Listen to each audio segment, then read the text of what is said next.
Assalamualaikum warahmatullahi wabarakatuh. Perkenalkan, saya Naili Jazilah Rahma dengan NPM E183522331.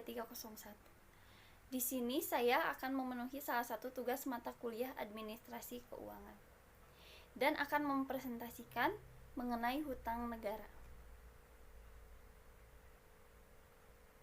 Apa itu utang negara? Utang negara atau sovereign debt adalah utang yang dikeluarkan atau dijamin oleh pihak pemerintah pada suatu negara. Artinya, utang negara adalah surat utang yang dikeluarkan oleh pemerintah nasional. Hal tersebut tentunya berbeda dengan municipal debt, yang mana utang tersebut dikeluarkan oleh pemerintah daerah. Kenapa negara harus berhutang? Alasan pertama, suatu pemerintah negara bisa menjalankan 3 pilihan anggaran fiskal, yaitu surplus, defisit, dan imbang. Ketiga pilihan ini berbeda dalam hal apakah pemerintah memiliki pendapatan yang lebih, kurang, atau sama dari belanja pemerintah. Lalu alasan kedua, berdasarkan laman Kementerian Keuangan Republik Indonesia, utang diperlukan karena adanya kebutuhan belanja negara yang penting, seperti penyediaan fasilitas kesehatan dan ketahanan pangan, pembiayaan pembangunan untuk menyediakan infrastruktur dan meningkatkan indeks pembangunan manusia atau IPM Indonesia. Lalu di sini ada jenis hutang negara. Yang pertama yaitu utang negara domestik. Utang ini ada demi mendanai pembangunan domestik. Maka pemerintah selanjutnya akan mengeluarkan obligasi agar bisa dibeli oleh investor domestik. Terdapat beberapa jenis investor yang mampu membeli obligasi dari pemerintah, seperti perusahaan asuransi, perusahaan bank, hingga dana pensiun. Jenis obligasi yang satu ini dinilai rendah atau bebas risiko karena investornya berasal dari domestik, sehingga efek nilai tukarnya juga bisa diminimalisir.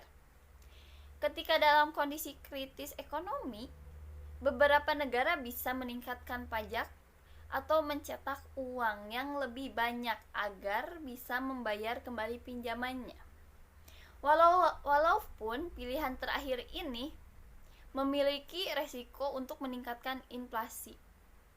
Lalu yang kedua ada utang negara internasional.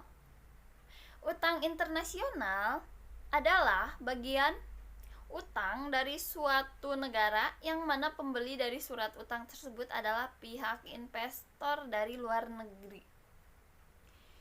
Pinjaman yang didapat beserta dengan bunganya harus dibayar dalam mata uang pinjaman tersebut.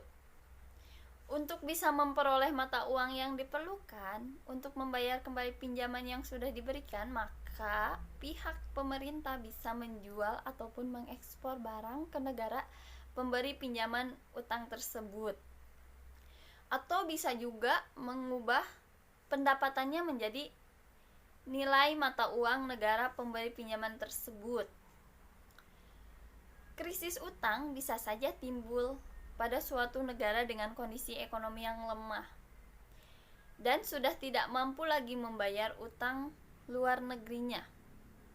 Hal tersebut dikarenakan negara tidak mampu mengumpulkan pajak yang tepat. Lalu biasanya hal tersebut terjadi dalam beberapa periode pertumbuhan ekonomi yang terlampau lemah, yang dimana keuntungan bisnis dan pendapatan masyarakat menjadi menurun sangat tajam. Lalu di sini ada indikator kesehatan utang negara. Alat ukur atau indikator yang digunakan untuk menilai kesehatan ekonomi dan tingkat utang suatu pemerintahan adalah rasio utang terhadap PDB-nya.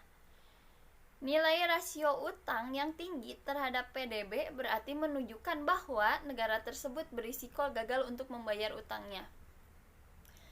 Beberapa negara dengan rasio utang terhadap PDB yang kurang dari 40 di tahun 2019 adalah Korea, Hong Kong, dan Rusia.